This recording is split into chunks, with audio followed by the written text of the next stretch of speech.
the cast iron elements that came out of the, I believe it's the west balconies, the front facade balconies of the Bartho Pell Mansion.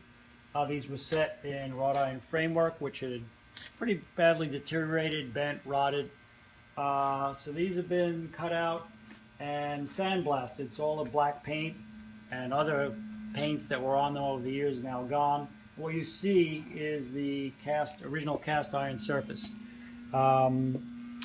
They were originally all pinned in. They were not welded. So they were all pinned into the railing. That's what you see here.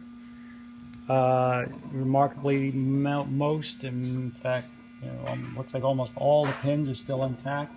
These are going to be welded in place when they're reconstructed in new steel frames. And that's what you have. There have been some small repairs done where things have cracked or small missing elements had to be put in. So there was some welding. How do you do that? How do you actually make those repairs? Where it's shiny? Is that where I'm looking? That's where it's shiny, yeah. And how do you use do that? You stick weld as opposed to a MIG welder or anything. It's a heavy stick weld that actually has the cast iron compatible metal in it. And so you just put a blob on there and then you grind it to be whatever the shape you need it to be. So like for instance, this spot right here had a crack in it, so it was broken. Mm-hmm.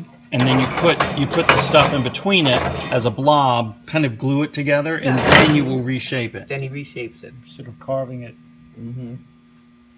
And you can see several of those, but not many. Generally, this is in pretty good shape. It was in excellent shape considering the age. Right. And you have all different actual, see how you can see very carefully or clearly the pineapple there. Over here, of course, this is pretty much gone. You're not seeing it as well. And I don't know. Yeah. I don't know. May have been the casting. Who knows? If one side is clear.